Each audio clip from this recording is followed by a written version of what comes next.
Welcome to The Explainer. Today, we are breaking down one of the most powerful and, best of all, equipment-free workouts you can do literally anywhere, shadowboxing. And the pros, well, they really get it. They know that boxing is way more than just fighting. It's a true art form that builds incredible strength and coordination. And here's the best part, right? You don't need a fancy gym or a heavy bag to get started. You can build these exact same fundamentals anywhere. And we're going to start right now. So let's just dive right in. First things first, what even is shadowboxing? What are we talking about here? You can think of it as your own personal laboratory. This is where you get to perfect every little piece of the puzzle, from your footwork to your rhythm, without any pressure. It's all about committing these moves to muscle memory, so they become second nature. Okay, so in boxing, absolutely everything starts from the ground up. So let's build that solid foundation first. Now, this stance, it's not just some static pose. It's this beautiful dynamic balance between being ready to attack and ready to defend. Your feet give you that stable base for power, but being on the balls of your feet means you can move in a flash. And up top, your hands and elbows create this tight little shield, protecting you while you wait for your moment. Okay, listen up, because this is probably the single most important rule of footwork. You never, ever cross your feet. The second you do, your balance is just gone. Instead, think of it like this: step and slide. If you want to go right, your right foot steps, then your left foot slides to catch up. You always keep that solid base. You see beginners do this all the time. They start walking the tightrope with their feet lined up one behind the other. You got to avoid that. The key is to always keep that shoulder-width space between your feet. That's what gives you balance to move in any direction. All right, our foundation is solid. Now it's time to build the offense on top of it. And we're going to start with the basic language of boxing, the punch numbering system. It's actually a really simple and kind of brilliant system. Just remember this: odd numbers, that's your lead hand. Even numbers, that's your rear hand. So when you hear a coach yell 1, 2, 3, you know instantly that means jab, cross, hook. Easy, right? Let's start with the number 1, the jab. Now, this is your fastest and probably your most important punch.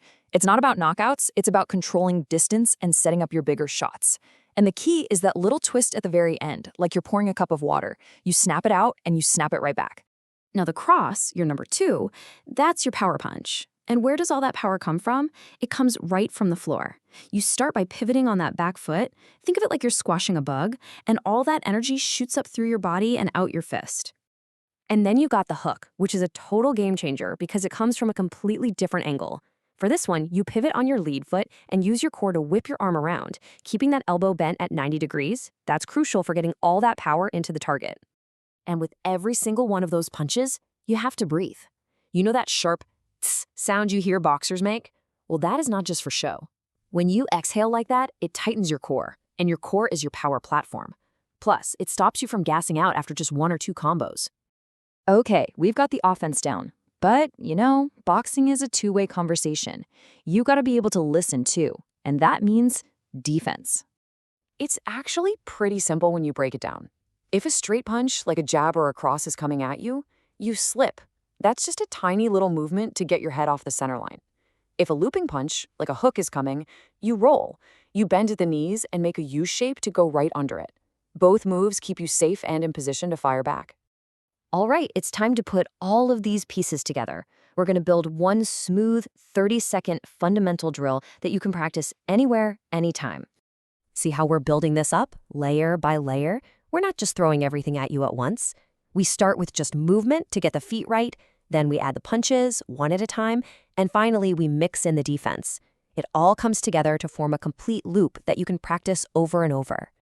So the method here is pretty clear, right? You master one layer, then you add the next. And just like that, you have a perfect 30-second training block.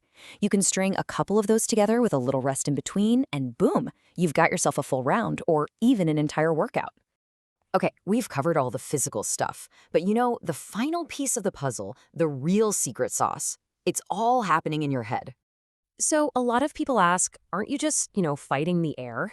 And that's a fair question. But the answer is really what separates a basic workout from true training. And the answer is absolutely not. You are not just fighting the air. You're fighting a very real opponent that you create in your mind. This visualization is what keeps you engaged and sharp. You're mentally rehearsing, building those neural pathways for success before you even face a real challenge.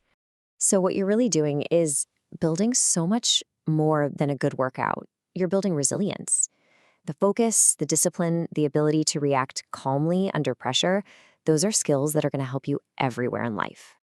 Look, we've given you the fundamental building blocks right here. This drill is your foundation. So the only real question left is, what are you going to build on top of it?